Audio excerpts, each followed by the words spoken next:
अच्छा रवि, अब रात होने वाली है। मैं अपने घर चलता हूँ। तू भी अपना ध्यान रखना और अकेले कहीं मत जाना। जो कुछ मैंने तुझे बताया है उसे हल्के में मत लेना। इतना कहकर सुरेश वहां से अपने घर चला गया। लेकिन रवि को सुरेश की बातें कुछ अजीब लग रही थीं। उसके मन में कई सवाल उठने लगे थे। आखिर सुरेश को भोना के बारे में इतना सब कुछ कैसे पता था? रवि उठकर अपने कमरे से बाहर आया और सीधे अपने बाबूजी के पास गया। वहां पहुंचकर उसने अपने बाबूजी से कहा, बाबूजी, अभी सुरेश मेरे पास आया था। पता नहीं वो किस भावना के बारे में बात कर रहा था। वो मुझे कुछ ऐसी बातें बता रहा था जिनके बारे में मैंने पहले कभी नहीं सुना। क्या सच में भावना नाम का कोई अघोरी था? और क्या सुरेश जो कुछ बता रहा था वो सब सच है? पहली बात तो यह है बेटा कि सुरेश यहां आया ही नहीं था। और दूसरी बात, तू जिस भौना की बात कर रहा है उसकी तो कई साल पहले ही मौत हो चुकी है। अब उसका इस गांव से कोई लेना देना नहीं है। रवि कुछ पल तक चुपचाप अपने बाबूजी को देखता रहा। उसके चेहरे पर डर साफ दिखाई देने लगा। बाबूजी, आप ऐसा कैसे कह सकते हैं? मैं अभी सुरेश से मिला हूं और मैंने आपको बताया भी था कि कल रात भी सुरेश मुझसे मिला था। आखिर ये सब मेरे साथ क्या हो रहा है? आप मेरी बात पर विश्वास क्यों नहीं कर रहे? अरे बेटा, अगर सुरेश सच में तेरे पास आया होता तो उसे हमारे सामने से होकर ही जाना पड़ता। लेकिन हमने तो यहाँ से किसी को जाते हुए देखा ही नहीं। फिर सुरेश तेरे पास आया कैसे? माँ, आप भी बाबूजी की तरह ही बात कर रही हैं। तो फिर आप ही मुझे बताइए कि सुरेश इस वक्त कहाँ है? अगर आपको मेरी बात पर भरोसा नहीं है तो मैं खुद उसके घर जाकर उससे मिलाता हूं। वहीं जाकर सारी बातें साफ हो जाएंगी कि आखिर सच क्या है। नहीं रवि, तू कहीं नहीं जाएगा। अगर सुरेश सच में तुझसे मिलने आया ही नहीं था तो फिर जो तेरे सामने आया था वो कौन था, ये सोचकर ही मेरा दिल कांप रहा है। लेकिन माँ, जब तक मैं अपनी आंखों से सुरेश को नहीं देख लूंगा मुझे यकीन नहीं होगा। मुझे उसके घर जाना ही पड़ेगा। ठीक है बेटा, अगर तुझे सुरेश के घर जाकर ही सब कुछ पता करना है तो सुबह चले जाना। अभी रात बहुत हो चुकी है। इस वक्त घर से बाहर निकलना ठीक नहीं होगा। तू अब अपने कमरे में जा और आराम से सो जा। सुबह होते ही सुरेश के घर चले जाना, तब सारी बातें साफ हो जाएंगी। ठीक है बाबूजी, मैं सुबह होते ही सुरेश के घर जाऊंगा। जा बेटा, अपने कमरे में जाकर आराम से सो जा। रात बहुत हो गई है। सुबह होते ही सुरेश के घर चले जाना और जो कुछ भी पता करना है तब कर लेना। नहीं बाबूजी, आज मैं आप लोगों के साथ ही सोऊंगा। मुझे अकेले अपने कमरे में जाने में डर लग रहा है। अभी जो कुछ हुआ है उसके बाद मैं अकेला नहीं रहना चाहता। ठीक है बेटा, आज तू हमारे साथ ही सो जा।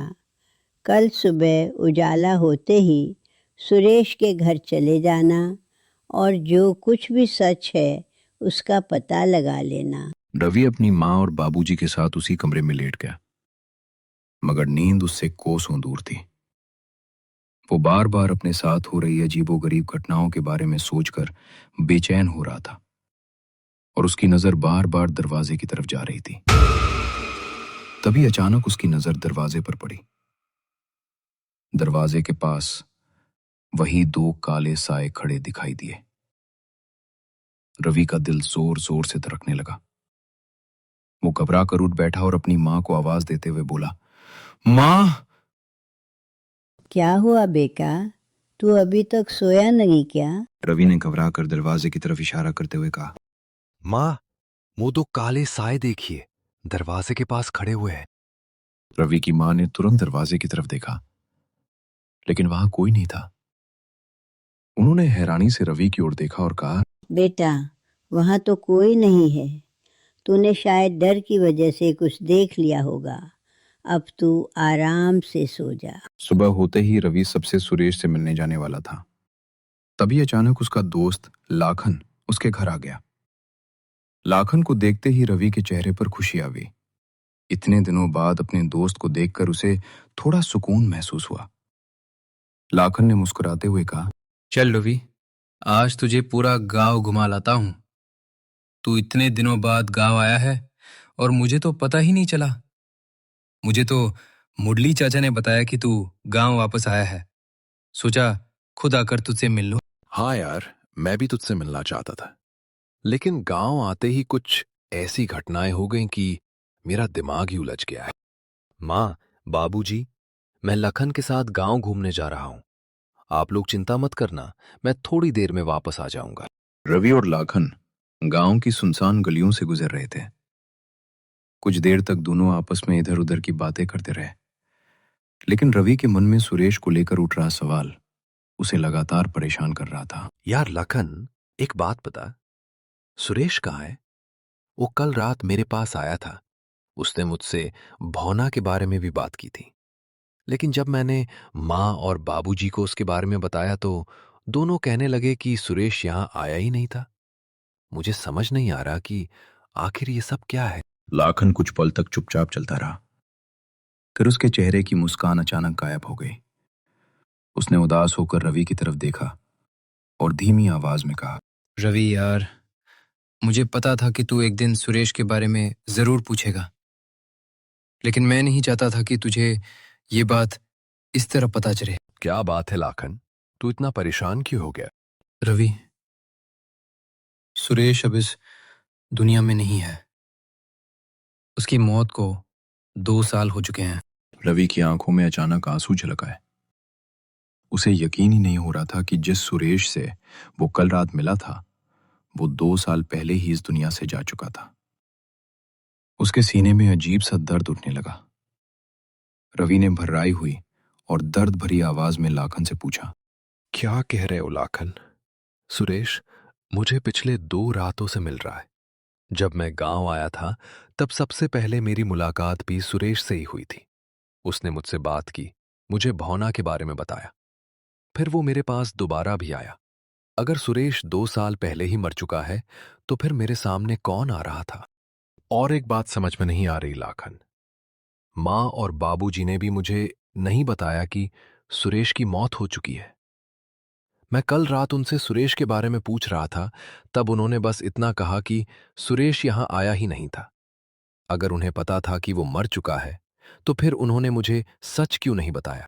शायद तेरे माँ बाबूजी तुझे किसी ऐसी बात से बचाना चाहते हैं जिसके बारे में तुझे अभी कुछ भी पता नहीं है। पहले तो मुझे ये बता लाखन, सुरेश की मौत कैसे हुई थी? आखिर 2 साल पहले ऐसा क्या हुआ था कि उसकी जान चली गई? रवि, सुरेश एक अजीबोगरीब चक्कर में पड़ गया था। तू जिस भौना का जिक्र कर रहा है, उसकी मौत तो कई साल पहले ही हो चुकी थी, लेकिन सुरेश ने उसकी विद्या का प्रयोग करना शुरू कर दिया था। शायद उसे लगा था कि वो भौना की शक्तियों को हासिल कर सकता है, लेकिन बात उसके काबू से बाहर हो गई। फिर क्या हुआ था लाखन? कहना मुश्किल है कि असल में उसके साथ क्या हुआ था। बस इतना पता है कि वो विद्या उसके खिलाफ ही हो गई थी, या यूं कह ले कि सुरेश उसे ठीक से साध नहीं पाया। उसके बाद उसकी हालत दिन ब दिन अजीब होती चली गई और आखिरकार एक रात उसकी मौत हो गई। लाखन की आवाज में डर साफ झलक रहा था। और रवि, उसकी मौत के बाद से गांव में कुछ ऐसी घटनाएं होने लगी थीं जिनका आज तक कोई जवाब नहीं मिला। इतना सुनते ही रवि के पैरों तले जैसे जमीन खिसक गई। उसकी आंखों के सामने पिछले 2 दिनों में सुरेश के साथ हुई सारी मुलाकातें घूमने लगी।